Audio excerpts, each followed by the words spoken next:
الرحمن الرحیم.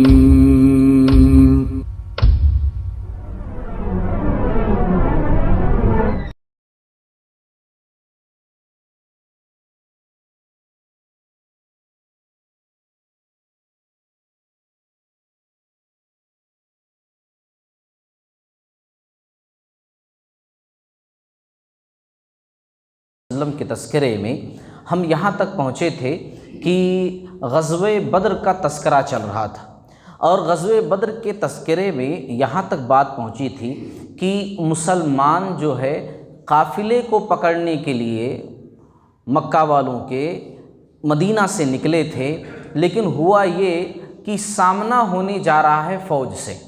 سوچے تھے کچھ اور ہو رہا ہے کچھ اور. بات یہاں تک بالتفصیل جو ہے پچھلی قسط میں گزر چکی تھی، اس کے بعد ہم تذکرہ کر رہے ہیں، اس کے بعد کا قصہ، اس کے بعد کا واقعہ کیا ہے. آپ صلی اللہ علیہ وسلم کو جب اس نازک لمحے کی اطلاع ملی کہ قافلہ ہم سے بچ کر نکل چکا ہے اور اب ہمارے سامنے جو عنقریب آنے والا ہے بہت بڑی فوج ہے، مسلمان 313 18 یا 19 کے قریب ہیں، اور جو سامنے آ رہا ہے بہت بڑی فوج کی شکل میں. کتنے ہیں یہ نہیں معلوم، مکہ والے کتنے ہیں، لیکن اچھا خاصا لشکر ان کا ہے. اب اس سچویشن میں اللہ کے نبی صلی اللہ علیہ وسلم نے صحابہ کرام کو اکٹھا کیا اور سب سے مشورہ طلب کیا. دیکھو یہاں پر ہم کو سنت مل رہی ہے کہ کبھی بھی جو ہے ایک لیڈر، ایک اچھا قائد وہی ہوتا ہے جو سب سے مشورہ کرتا ہے، مشورے سے کام کرتا ہے، کیونکہ مشورے میں خیر ہے. اللہ کے نبی صلی اللہ علیہ وسلم نبی تھے، آپ کے پاس وحی نازل ہوتی تھی، ہے نا، وحی نازل ہوتی تھی، معصوم عن الخطا تھے آپ صلی اللہ علیہ وسلم، لیکن پھر بھی آپ صلی اللہ علیہ وسلم مشورے کے لیے تمام لوگوں کو اکٹھا کیا. پھر اس کے بعد آپ صلی اللہ علیہ وسلم نے کہا کہ اب یہ حالت ہے، اب ہمیں ایسا لگتا ہے کہ اب ہمارا سامنا فوج سے ہے. اب ایسا نہیں ہے کہ ہم لوگ 313 یا 319 ہیں اور وہ لوگ 40 لوگ ہیں قافلے میں، آسانی سے ان لوگوں کو ہم لوگ زیر کر لے جائیں گے، بلکہ اب بہت بڑی فوج ہمارے سامنے آ رہی ہے. تو اب مشورہ دو کیا کرنا چاہیے، لڑنا یا واپس جانا؟ کیونکہ ظاہر سی بات ہے نبی تو تھے ہی، لیکن لڑنا تو ان کو تھا نا، ساتھ تو ان کو دینا تھا نا. تو آپ صلی اللہ علیہ وسلم نے جن کو ساتھ دینا تھا ان سے مشورہ مانگا، بتاؤ تو مشورہ دو. تو کچھ لوگوں نے مشورہ یہ دیا کہ ہمیں لڑنا نہیں چاہیے. ان کا کہنا یہ تھا، اب اپنی جگہ پر وہ بھی برحق تھے، ان کا کہنا یہ تھا کہ دیکھو اللہ کے نبی صلی اللہ علیہ وسلم، ہم لوگ تیاری کر کے نکلے نہیں ہیں، ہم لوگ سوچے کچھ اور تھے اور ہو کچھ اور رہا ہے، اور مکہ والے تو پورے تیاری کے ساتھ آ رہے ہیں، اسی لیے ہم کو واپس چلے جانا چاہیے. اللہ تعالیٰ نے قرآن میں سورۃ الانفال کے اندر غزوہ بدر کا تذکرہ کیا ہے. اگر غزوہ بدر کی سٹوری قرآن میں پڑھنی ہونا تو سورۃ الانفال پڑھیے. اللہ نے بالتفصیل اس میں تذکرہ کیا ہے غزوہ بدر کا. اس کے اندر اللہ رب العالمین نے کہا، آیت دیکھو سنیے اللہ نے کس طرح کہا، کما اخرجک ربک من بیتک بالحق وان فریقا من المؤمنین لکارہون. پوری آیت ہے، آیت نمبر 5 سے لے کر 8 تک، جس کا ترجمہ میں سنا رہا ہوں. اللہ نے کہا جیسے بدر کے موقع پر آپ کے رب نے آپ کو آپ کے گھر مدینہ سے حق یعنی بہترین تدبیر کے ساتھ نکالا، اور بے شک اس وقت مومنوں کا ایک گروہ اس نکلنے کو ناپسند کرتا تھا، وہ آپ سے حق کے معاملے میں اس کے واضح ہو جانے کے بعد جھگڑتے تھے، گویا انہیں موت کی طرف ہانکا جا رہا تھا. یعنی وہ سمجھ رہے تھے کہ بھئی ہم لوگ 313 ہیں، کیسے مقابلہ کریں گے اتنی بڑی فوج کا، یہ تو ایسا ہوگا جیسے کہ ہم اپنے آپ کو موت کے حوالے کر رہے ہیں. تو اس بات کو لڑنے کو ناپسند کر رہے تھے. اللہ نے کہا اور وہ اسے دیکھ رہے تھے، اور جب اللہ تم سے 2 گروہوں میں سے ایک کا وعدہ کر رہا تھا کہ یقیناً وہ تمہارے لیے ہے، اور تم چاہتے تھے کہ جو غیر ہتھیار والا گروہ ہے تجارتی قافلہ وہ تم کو ملے، وہی تمہارے ہاتھ لگے، اور اللہ کا ارادہ یہ تھا کہ وہ اپنے فرامین کے ساتھ حق کو ثابت کر دکھائے. اللہ کا پلان کچھ اور تھا، تمہارا پلان تھا کہ تجارتی قافلہ ملے، اللہ کا پلان تھا کہ اللہ تعالیٰ حق واضح کر دے، کافروں کو جڑ سے کاٹ دے، تاکہ وہ حق کو حق کر دکھائے، باطل کو باطل کر دکھائے، گرچہ مجرم لوگ ناپسند کرتے ہوں. اللہ کا پلان کچھ اور تھا، تمہارا پلان کچھ اور تھا. تو کچھ لوگوں نے یہ مشورہ دیا کہ نکو لڑو، لڑنا اچھا نہیں ہے، واپس چلتے ہیں.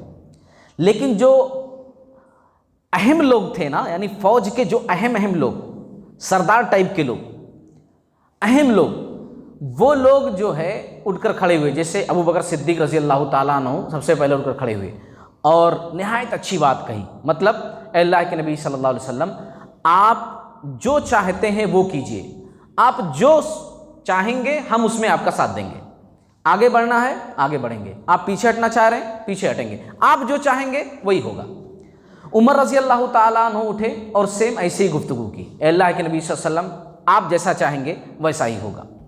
اسی طریقے سے ایک صحابی، یہ سب مہاجرین نبی ہیں، ایک صحابی مقداد بن عمر رضی اللہ تعالیٰ عنہ، یہ تو جوش میں اٹھے اور اٹھ کر کے بولے، اے اللہ کے رسول، اللہ نے جو آپ کو راستہ بتایا ہے اسی پر چلیے، ہم آپ کے ساتھ ہیں، اللہ کی قسم ہم وہ بات نہیں کہیں گے جو بنو اسرائیل نے موسیٰ علیہ السلام سے کہی تھی۔ بنو اسرائیل نے کہا تھا اپنے موسیٰ علیہ السلام سے کہ اذهب انت وربک فقاتلا انا ہاہنا قاعدون، کہ اے موسیٰ تم جاؤ، تمہارے اللہ تعالیٰ جائیں، دونوں لڑو، ہم بیٹھ کر یہاں دیکھ رہے ہیں، ہم بنو اسرائیل نہیں ہیں اے اللہ کے نبی صلی اللہ علیہ وسلم، بلکہ ہم اس موقع پر یہ کہیں گے کہ آپ اور آپ کے پروردگار چلیں اور لڑیں، اور ہم بھی آپ کے ساتھ لڑیں گے، ہم بھی آپ کے ساتھ ہیں، اس ذات کی قسم جس نے آپ کو حق کے ساتھ مبعوث فرمایا ہے، ہم آپ کے دائیں سے لڑیں گے، ہم آپ کے بائیں سے لڑیں گے، ہم آپ کے آگے سے لڑیں گے، ہم آپ کے پیچھے سے لڑیں گے، ہم آپ کو تنہا نہیں چھوڑیں گے اللہ کے رسول صلی اللہ علیہ وسلم، بس آپ حکم کیجیے۔ یہ باتیں سن کر کے مقداد رضی اللہ تعالی عنہ کی آپ صلی اللہ علیہ وسلم کا چہرہ خوشی سے کھل گیا۔ مگر یہ تینوں کے تینوں لوگ مہاجرین میں سے تھے، کس میں تھے؟ مہاجرین میں سے، اور لشکر میں تعداد زیادہ کن کی تھی؟ انصار کی تھی، ہے نا؟ باتوں کو ذہن میں رکھیے، یہ تینوں مہاجرین میں سے تھے اور لشکر میں زیادہ تعداد انصار کی تھی، یعنی کہ جنگ اگر ہو رہی ہے تو زیادہ لوڈ کس پر پڑے گا؟ انصار پر پڑے گا۔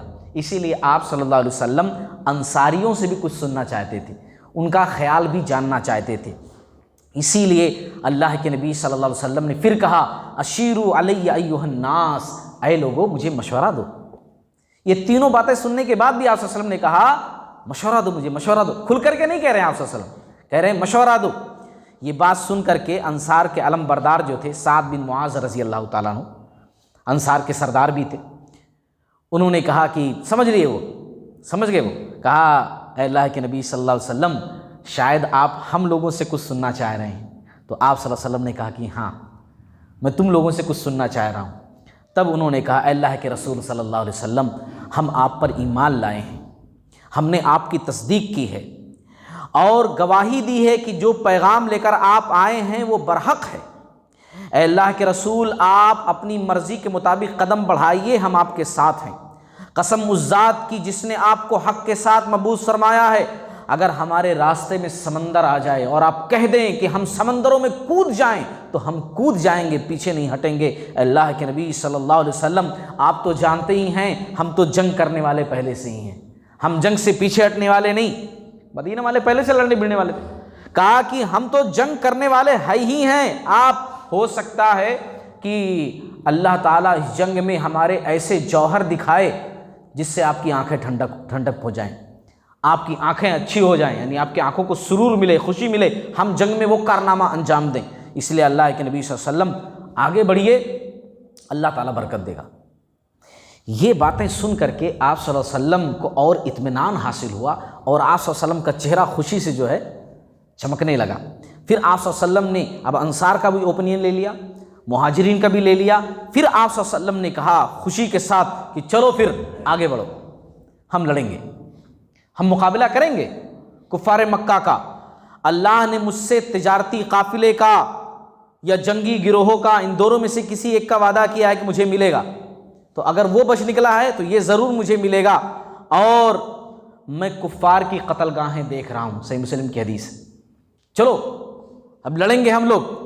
اللہ کے نبی صلی اللہ علیہ وسلم پھر تمام مسلمانوں کے ساتھ مکمل عزم کے ساتھ جو ہے بدر کی طرف روانہ ہوئے۔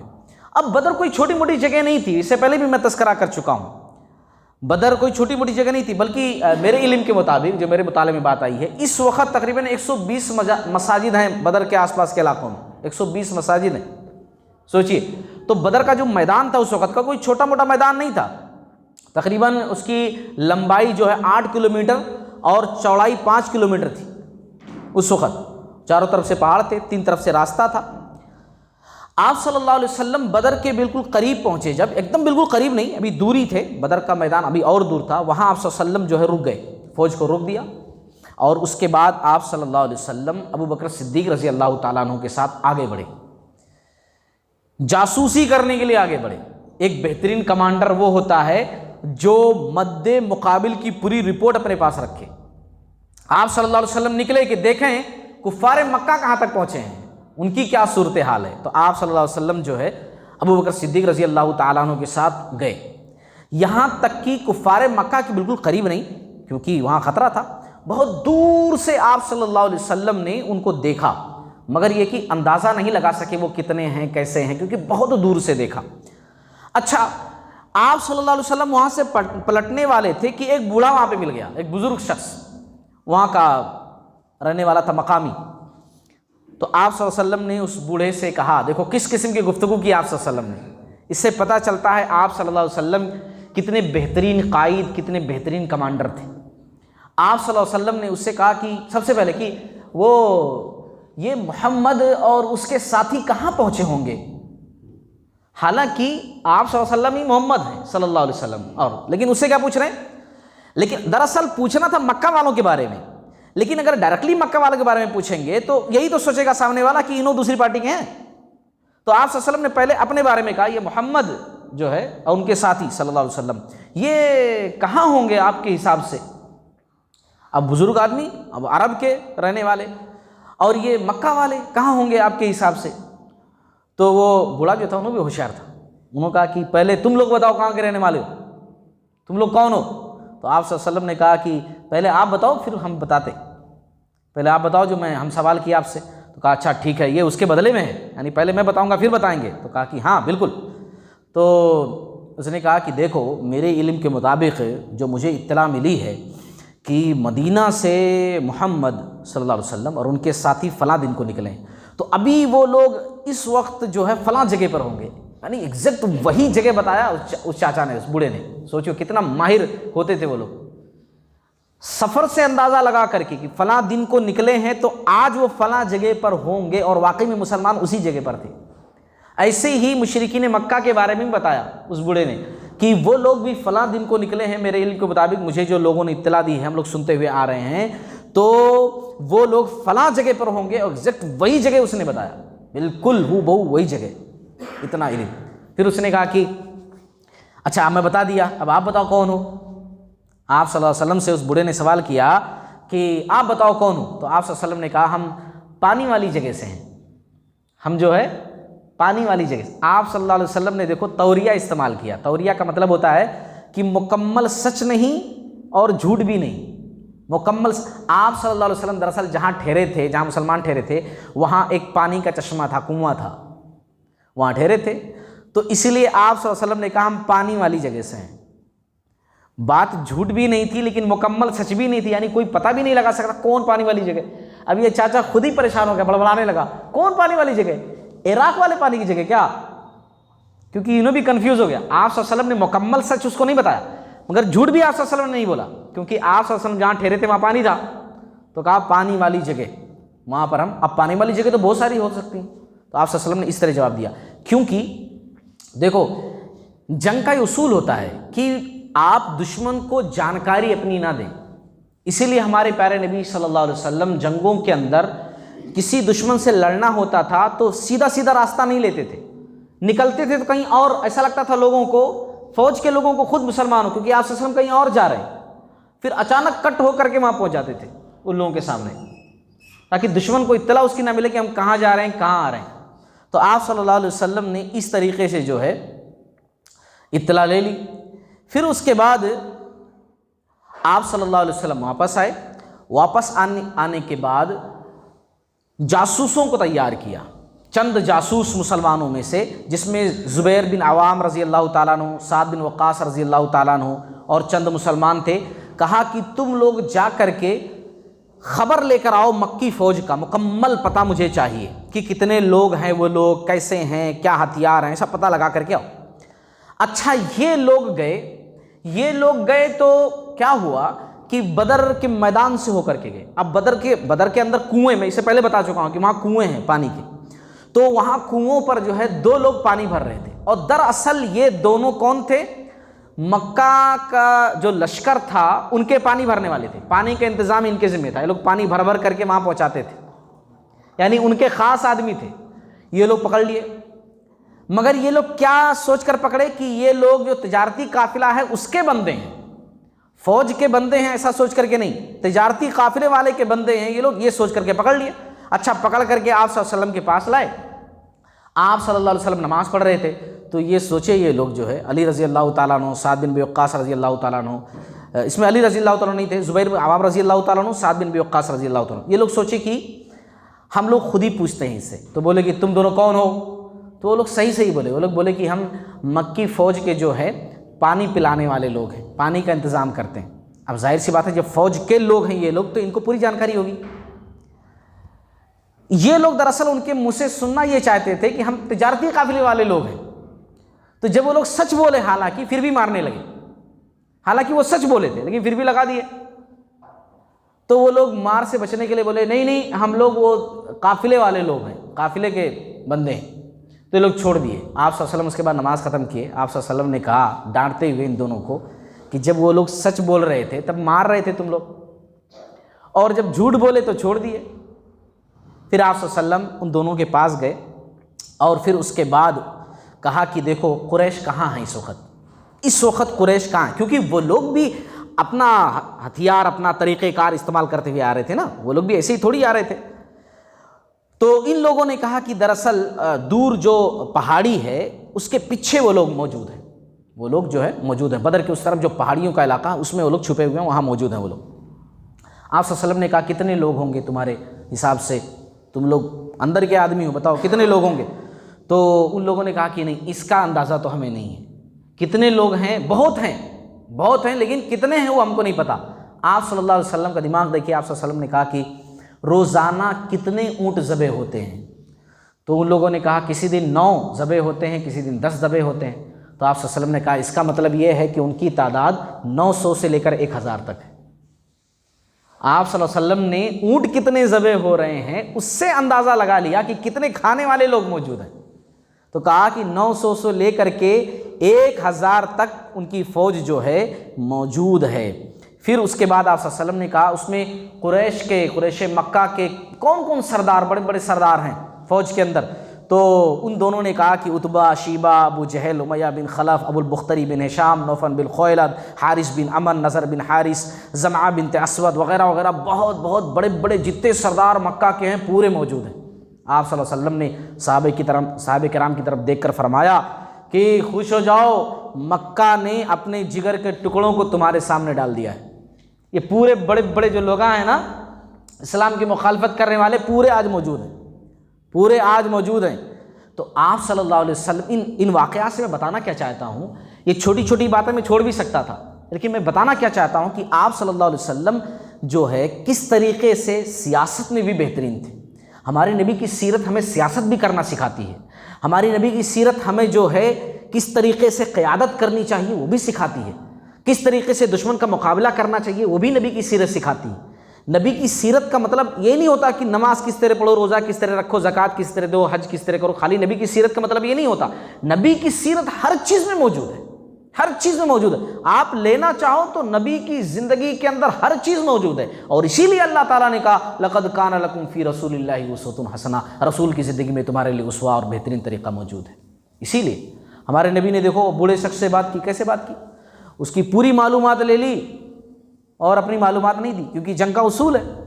آپ صلی اللہ علیہ وسلم جو ہے جب مدینہ سے نکلے تو اونٹوں کے گلے میں گھنٹیاں ہوتی تھیں، وہ گھنٹیاں نکلوا دیں. اس لیے نکلوا دیں تاکہ آواز ان سے پیدا نہ ہو. وہ گھنٹیاں اس لیے باندھی جاتی تھیں ایسے کہ اونٹ کہیں گم ہو جائے، کچھ ہو جائے تو پتہ چل جائے کہ بھائی یہ اونٹ جا رہا ہے آواز سے اس کے، ہے نا، ورنہ کسی اور چیز کے لیے نہیں لٹکایا جاتا تھا وہ گھنٹیاں. تو آپ صلی اللہ علیہ وسلم نے گھنٹیوں کو بھی نکال دیا تاکہ آواز سے دشمن کو خبر نہ ہو، کسی دشمن کے جاسوس کو پتہ نہ چلے. تو آپ صلی اللہ علیہ وسلم جنگ کی ہر تدبیر کو استعمال کرتے تھے. ایسا نہیں کہ میں نبی ہوں، اللہ کی مدد تو میرے ساتھ ہی ہے، بس دعا کر دوں گا اللہ تعالیٰ سب کچھ مدد کر دیں گے، ایسا نہیں۔ اسلام نے جو سکھایا ہے کہ ہمیں اللہ سے دعا بھی کرنی ہے اور دوا بھی کرنی ہے نا، تدبیر بھی اختیار کرنی ہے، اللہ تعالیٰ سے دعا بھی کرنا ہے، سب کچھ کرنا ہے نا۔ اللہ پر بھروسے کا مطلب بھی یہی ہوتا ہے۔ اللہ پہ بھروسے کا مطلب یہ نہیں ہوتا کہ اب ہاتھ پیر باندھ کر گھر میں بیٹھ جاؤ اللہ تعالیٰ سب کچھ کریں گے، نہیں، آپ کو باہر نکلنا پڑے گا اور پھر دعا کرنی ہے کہ اللہ تعالیٰ سب کچھ کر دے گا، انشاءاللہ سب آسان کر دے گا، یہ مطلب ہوتا ہے۔ اچھا، پھر اس کے بعد قریش بڑے فخر و تکبر کے ساتھ، غرور کے ساتھ بدر کے قریب ایک ٹیلے کے پیچھے آ کر ٹھہرے، بالکل بدر کے قریب آگے وہ لوگ۔ اب بدر کا میدان جیسا کہ میں نے بتایا بہت لمبا چوڑا بڑا ہے نا، 8 کلومیٹر تقریباً لمبا اور 5 کلومیٹر چوڑا، تو وہ ٹیلے کے پیچھے آ کر کے وہ لوگ رک گئے۔ اچھا، اس ٹیلے کا نام اقن قل تھا، اقن قل اس ٹیلے کا نام تھا۔ اور یہاں ایک پوائنٹ کی بات سمجھیے کہ جس طرف مکہ کا لشکر تھا اس طرف زمین سخت تھی، یعنی ریت کم تھی، ریت کم ہوگا تو زمین سخت ہوگی، جہاں زمین سخت ہے وہاں لڑائی لڑنا آسان ہے، ادھر سے ادھر جلدی جلدی بھاگ سکتے، گھوڑے بھی ادھر ادھر آسانی سے دوڑ سکتے، آپ بھی ادھر ادھر بھاگ سکتے، ہے نا، زمین سخت۔ لیکن نگیٹو پوائنٹ کیا تھا مکہ والوں کے لیے کہ زمین تو سخت تھی ادھر، لیکن پانی کا انتظام زیادہ نہیں تھا، پانی اس طرف نہیں تھا۔ اچھا، جس طرف یعنی اب بدر کے میدان کے دوسرے طرف مسلمان تھے، اس طرف جہاں مسلمان تھے وہاں جو ہے پانی کا انتظام تھا، بہت سارے کنویں تھے قریبی، بالکل آگے ہی مسلمانوں کے، مسلمان تھوڑا آگے بڑھتے تو پورے کنویں موجود تھے پانی کے۔ لیکن ان کے پاس نگیٹو پوائنٹ یہ تھا مسلمانوں کے پاس کہ پانی تو تھا لیکن زمین بہت نرم تھی، نرم کا مطلب ریت بہت زیادہ تھا۔ اب ریت میں اگر کوئی آدمی دوڑے جلدی جلدی دوڑ پائیں گا، پھنس جائیں گے جلدی جلدی، تو یہ مشکل والی چیز تھی مسلمانوں کے پاس۔ اللہ تعالیٰ نے سورۃ الانفال میں ان تمام منظر کی عکاسی کی ہے، تمام باتوں کو اللہ تعالیٰ نے سورۃ الانفال میں ذکر کیا ہے۔ اچھا، آپ صلی اللہ علیہ وسلم جب وہاں بدر کے قریب پہنچ گئے اور یہاں پر جہاں کی بالکل ابھی نرم زمین ہے، تو ایک صحابی ہے حباب بن منذر رضی اللہ تعالیٰ عنہ، وہ آپ صلی اللہ علیہ وسلم کے پاس آئے اور کہا یا رسول اللہ صلی اللہ علیہ وسلم، کیا آپ اس مقام پر اللہ کے حکم سے ٹھہرے ہیں یا آگے پیچھے ہم لوگ ہو سکتے ہیں، ابھی چانس ہے؟ سوال ان کا دیکھو، بڑے سمجھنے والی بات ہے کہ انہوں نے سوال کیا اے اللہ کے رسول صلی اللہ علیہ وسلم، جہاں ابھی آپ رکے ہیں یہاں ٹھہر گئے آپ بدر کے اس طرف تو مکہ والے ہیں، پہاڑ کے اس طرف آپ ٹھہر گئے، تو اس طرف آپ اللہ کے حکم سے ٹھہرے ہیں کہ اللہ نے حکم دیا یہیں ٹھہر جاؤ، یا پھر آگے پیچھے ہونے کی گنجائش ہے؟ تو انہوں نے کہا کہ نہیں۔ آپ صلی اللہ علیہ وسلم نے جواب دیا کہ نہیں، یہ میرا اپنا خیال ہے، میرا اپنا فیصلہ ہے، میں یہاں پر ٹھہرا ہوں۔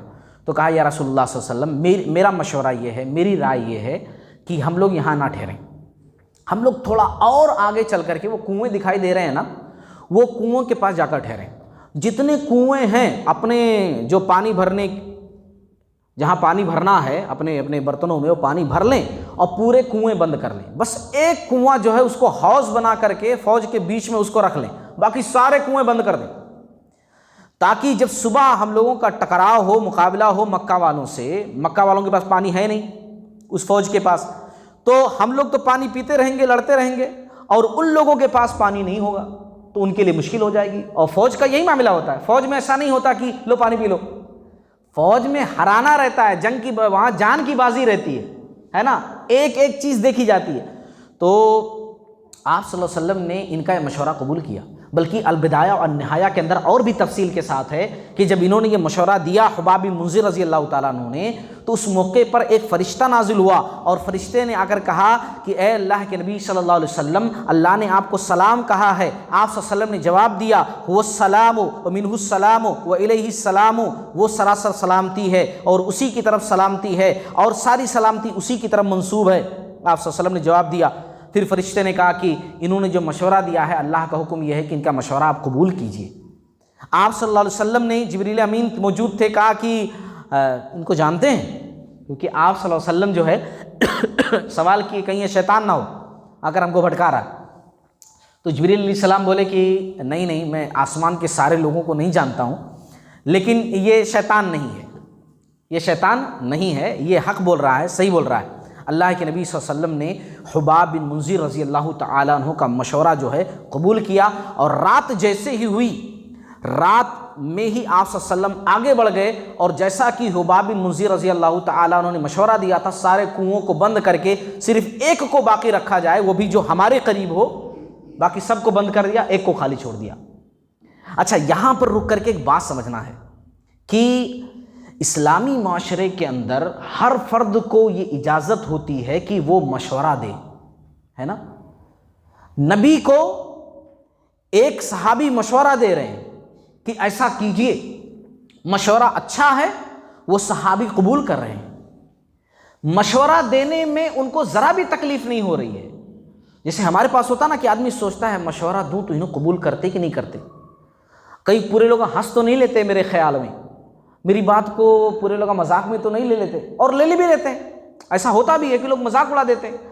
وہاں جو ہے ہر کسی کو ایک دم کھل کر کے مشورہ کی اجازت ہے کہ آپ بول سکتے ہو، بالکل اب بولو، مشورہ دو، مشورہ جو ہے صحیح ہوا تو قبول کیا جائے گا، نہیں ہے تو کوئی بات نہیں ہے، لیکن مشورہ آپ دے سکتے ہو، وقت کے نبی کو بھی مشورہ دے سکتے ہو، بالکل دے سکتے ہو، لیکن مشورہ دینے والا بھی دیکھو گفتگو کا آداب، اس کا پاس و لحاظ رکھتے ہوئے مشورہ دے رہا ہے۔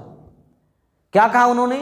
کیا اللہ کا حکم ہے یہاں رکنا یا آگے پیچھے ہونے کی گنجائش ہے؟ یعنی اللہ کا حکم اگر ہے تو اس میں تو کچھ نہیں کر سکتے، کیونکہ اللہ کا حکم ہے تو پھر اس میں تو کوئی مشورے کی بات نہیں، اللہ کا حکم ہے تو پھر وہ حکم ہے اللہ تعالیٰ کا۔ لیکن اگر آپ اپنی طرف سے یہاں پر رکے ہیں تو آگے پیچھے ہو سکتے ہیں، تب میں مشورہ دوں، یعنی ایک ادب، گفتگو کا جو ادب ہوتا ہے اس کا پاس و لحاظ جو ہے انہوں نے رکھا۔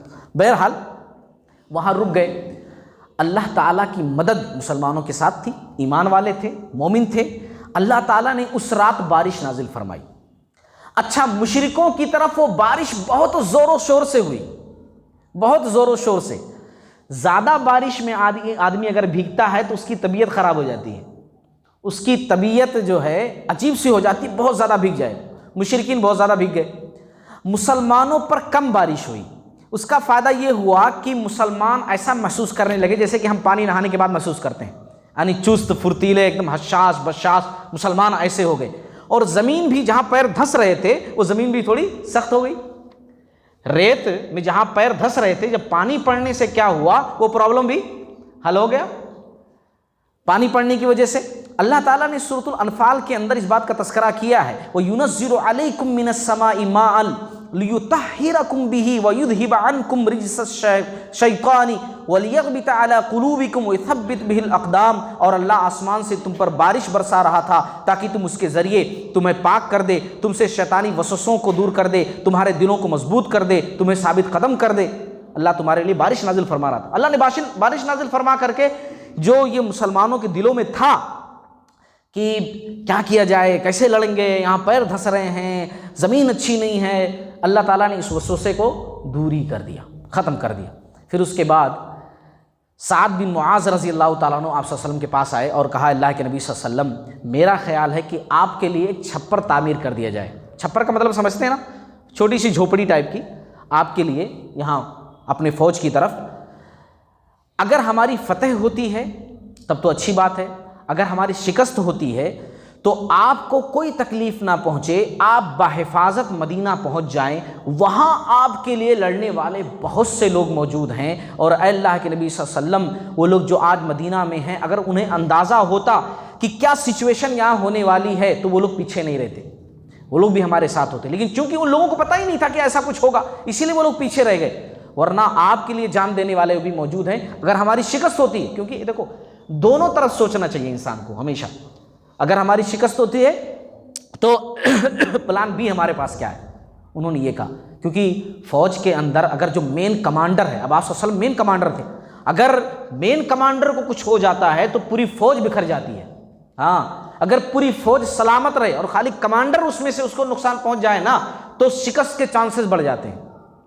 اسی لیے سعد بن معاذ رضی اللہ تعالیٰ عنہ نے ایک ماہر فوجی کا مشورہ دیتے ہوئے کہا کہ آپ کی حفاظت بہت زیادہ ضروری ہے۔ دیکھو تدبیر کر رہے ہیں دنیاوی تدبیر، حالانکہ ایسا بھی ہو سکتا تھا نہیں اللہ تعالیٰ نا حفاظت کرنے والا، اللہ پر مجھے بھروسہ ہے، نہیں اللہ پر بھروسہ ہے لیکن دنیاوی تدبیر بھی اختیار کرنی ہے، وہ آپ صلی اللہ علیہ وسلم کی اختیار کی گئی۔ پھر اس کے بعد کیا ہوا، صبح کا وقت ہوا، صبح کا ٹائم ہوا، مکی لشکر جو ہے وہ اقنقل نامی پہاڑ سے باہر نکلا، میدان میں آ گیا سامنے، اب دکھائی دے رہا ہے، اب وہ لوگ جو ہے دکھائی دے رہے ہیں، وہ لوگ غرور کے ساتھ باقاعدہ پوری ہتھیاروں سے لیس، کیونکہ وہ لوگ پوری تیار ہو کر کے آئے تھے، بڑے غرور کے ساتھ وہ لوگ آئے۔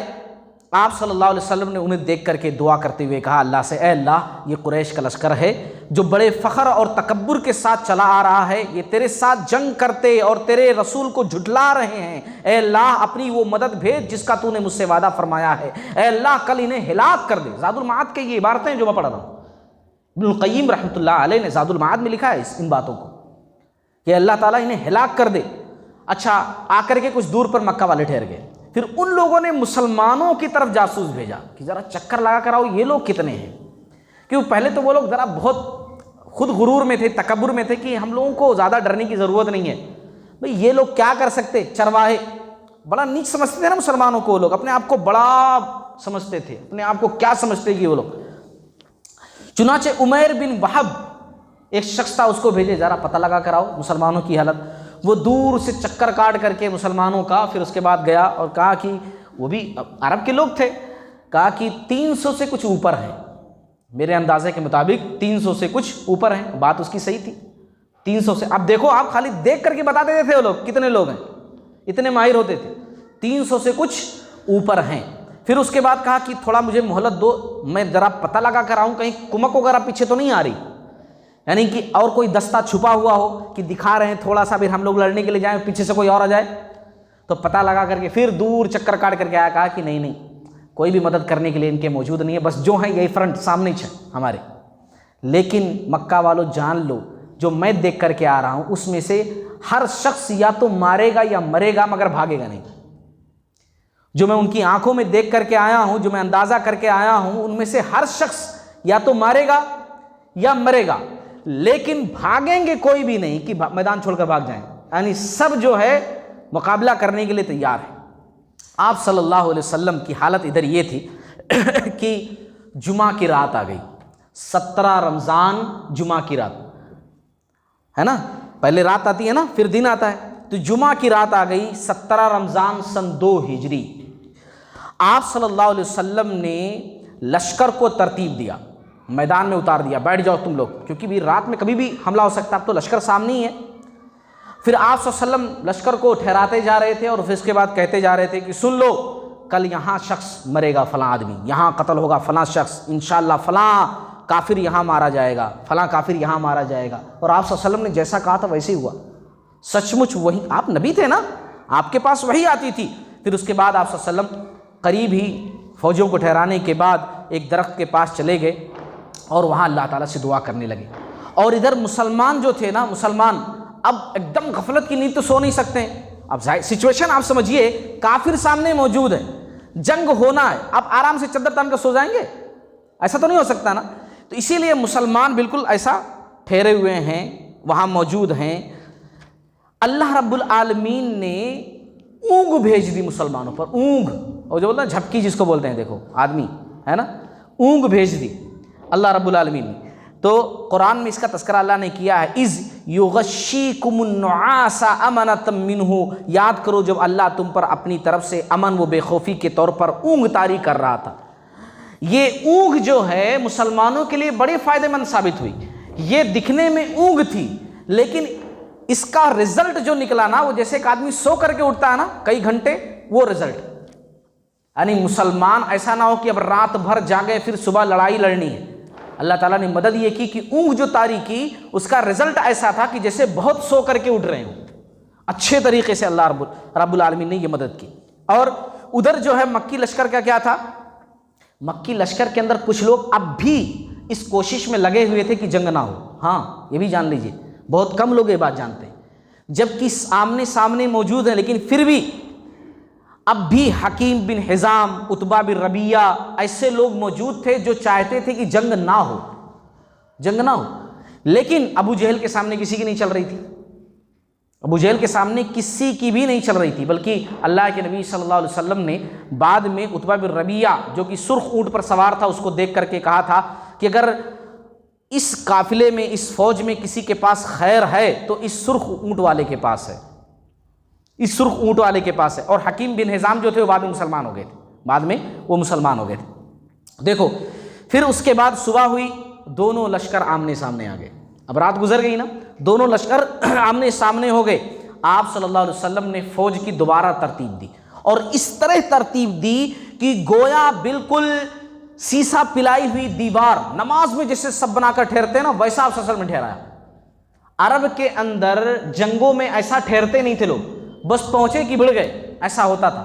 مگر آپ صلی اللہ علیہ وسلم نے عرب کے دستور کے خلاف اس طریقے سے سب بندی کی. اور یہاں ایک سوچنے والی بات ہے، آپ صلی اللہ علیہ وسلم جب صبح ترتیب دے رہے تھے صحابہ کرام کو، تو چہرہ صحابہ کرام کا تھا مغرب کی طرف. ابھی سورج پیچھے سے ان کے نکل رہا ہے نا، پیچھے سے ان کے سورج نکل رہا ہے. صحابہ کرام کا چہرہ مغرب کی طرف ہے، ان کو دقت نہیں ہے. سامنے کفار موجود ہیں، ان کا چہرہ مشرق کی طرف ہے، ان کے چہرے پر سورج کی روشنی پڑ رہی ہے، ان کو دقت ہو رہی ہے. تو آپ صلی اللہ علیہ وسلم نے اس طرح ترتیب دیا. اور آپ صلی اللہ علیہ وسلم نے انصار مہاجرین دونوں کو الگ الگ کر کے الگ الگ فوج بنایا. مہاجرین کا جھنڈا علی رضی اللہ تعالیٰ عنہ کو دیا، انصار کا جھنڈا سعد بن معاذ رضی اللہ تعالیٰ عنہ کو دیا، اور مین جو پرچم تھا یعنی قائد اعلیٰ آپ صلی اللہ علیہ وسلم کا جو پرچم، وہ مصعب بن عمیر رضی اللہ تعالیٰ عنہ کو دیا. سفید پرچم تھا، اس کو دیا. اور آپ صلی اللہ علیہ وسلم نے کہا جب تک میں نہ کہوں کوئی حملہ نہیں کرے گا. اور آپ صلی اللہ علیہ وسلم نے مسلمانوں کو جنگ پر ابھارا، تقریر کی. اچھا، آپ صلی اللہ علیہ وسلم جب جنگ کو ترتیب دے رہے تھے، سب بندی کر رہے تھے، صف میں ٹھہرا رہے تھے، تو تیر لیے ہوئے تھے. خطبہ جمعہ میں بھی میں نے واقعہ بیان کیا، تیر لیے ہوئے تھے اور تمام لوگوں کو صحیح کر رہے تھے، بالکل سیدھے ہو جاؤ، سیدھے ہو جاؤ، سیدھے ہو جاؤ. ایک صحابی تھے سعاد بن غزیہ رضی اللہ تعالیٰ عنہ، ان کے پیٹ میں ذرا سا چبھ گیا، تو انہوں نے کہا اللہ کے نبی صلی اللہ علیہ وسلم مجھے تکلیف پہنچی ہے، مجھے بدلہ چاہیے. آپ صلی اللہ علیہ وسلم نے بھی اپنا کپڑا ہٹا دیا، کہا ٹھیک ہے بدلہ لے لو. کہا نہیں میرے جسم پہ کپڑا نہیں ہے، تو کہا ٹھیک ہے یہ لو، کرتا نکال دیا، ٹھیک ہے بدلہ لے لو بھائی، قیامت کے دن تاکہ کچھ لینا دینا نہ رہے، یہیں بدلہ لے لو.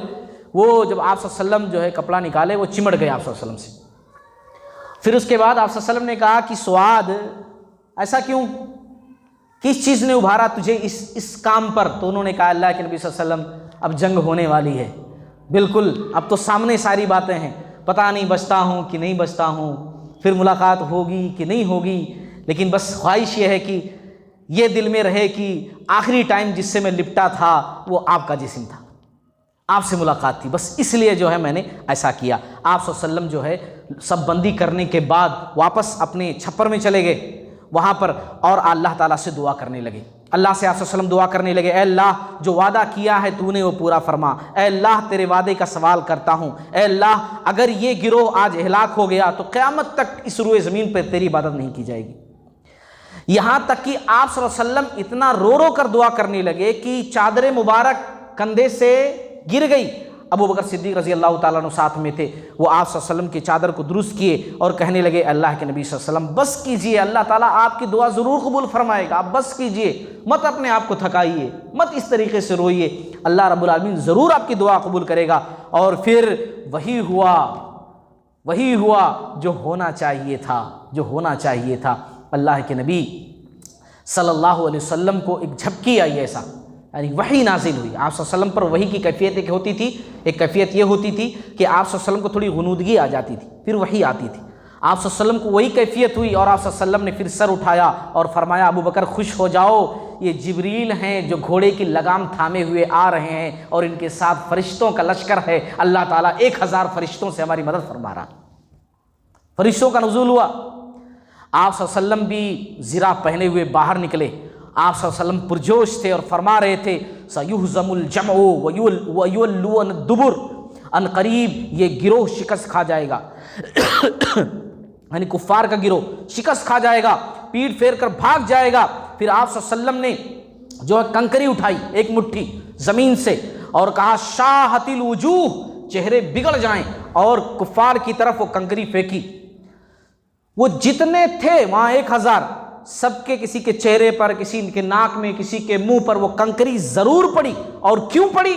کیونکہ بظاہر آپ صلی اللہ علیہ وسلم نے کنکری پھینکی تھی، لیکن حقیقت میں اللہ نے کہا وَمَا رَمَيْتَ إِذْ رَمَيْتَ وَلَكِنَّ اللَّهَ رَمَا، جب آپ نے پھینکا تو در حقیقت آپ نے نہیں پھینکا بلکہ اللہ نے پھینکا تھا. اسی لیے اللہ نے قرآن میں کہا کہ جب آپ نے پھینکا تو دراصل آپ نے نہیں پھینکا تھا بلکہ وہ اللہ تعالیٰ نے پھینکا تھا. اچھا، ابو جہل بھی دعا کر رہا تھا، ہاں ابو جہل بھی دعا کر رہا تھا. اس کی دعا میں سناؤں جو سیرت کی کتابوں میں لکھی ہوئی ہے. وہ اپنے بربادی کی دعا کر رہا تھا. دراصل وہ جان بوجھ کر بربادی کی دعا نہیں کر رہا تھا, لیکن آج ہم یہ سمجھیں گے اور ضرور سمجھیں گے اس کو جملوں سے کہ وہ اپنی بربادی کی دعا کر رہا تھا. دیکھو دعا کیا کر رہا تھا. وہ کہہ رہا تھا اے اللہ ہم میں سے جو فریق قرابت کو زیادہ کاٹنے والا ہے, غلط حرکتیں جو زیادہ کرنے والا ہے, اسے تو آج توڑ دے. اے اللہ ہم میں سے جو فریق تیرے نزدیک زیادہ محبوب زیادہ پسندیدہ ہے اس کی مدد فرما. اب کون فریق زیادہ پسندیدہ اللہ کے نزدیک؟ کون محبوب اللہ کے زیادہ نزدیک؟ اللہ کے بندے نا, توحید پرست, اللہ کے ماننے والے. تو ایک معنوں میں وہ اس کی دعا اللہ نے قبول کی. واقعی میں ایسا نہیں کہ اللہ نے اس کی دعا قبول نہیں کی, اس کی دعا قبول کی, اور چونکہ جو واقعی میں مستحق تھے اس چیز کے اللہ نے ان کی مدد کی. یہ شخص مستحق ہی نہیں تھا ان چیزوں کا, یہ غلط تھا, اس لیے اللہ تعالیٰ کیوں اس کی مدد کرے. اچھا جنگ جب سامنے جیسے فوج آ گئی نا, وہ فوج یہاں یہ فوج, تو سب سے پہلے کیا ہے, کچھ لوگ اس طرف سے پیاسے تو تھے ہی. اس سے پہلے میں بات ذکر کر چکا ہوں, سارے کنویں بند کر دیے تھے مسلمانوں نے, صرف اپنے لیے چھوڑا تھا. اب وہ لوگ پیاسے تھے. اس میں سے بہت سارے لوگ دوڑے پانی پینے کے لیے. کس طرف؟ مسلمانوں جہاں پانی رکھے ہوئے تھے وہ پانی پینے کے لیے. اللہ کے نبی صلی اللہ علیہ وسلم نے کہا ان کو روکو نہیں, پینے دو پانی, پینے دو. جو پیے گا نا وہ ضرور مرے گا, پینے دو پانی ان کو, اللہ تعالیٰ کی طرف سے پینے دو پانی ان کو. چنانچہ جو آ کر پانی پیے وہ ضرور اس جنگ میں ختم ہو گئے. صرف ایک جو ہے صاحب تھے, صرف وہی باقی بچے, جس کے تعلق سے میں نے پچھلے اس میں ذکر کیا ہے پچھلی باتوں میں, حکیم بن حزام رضی اللہ تعالیٰ عنہ, جو جنگ رکوانے کے مفاد میں تھے. صرف یہ بھی دوڑے تھے پانی پینے کے لیے, کفار کی طرف سے تھے, یہی صرف باقی بچے. اور یہ مسلمان بعد میں ہوئے.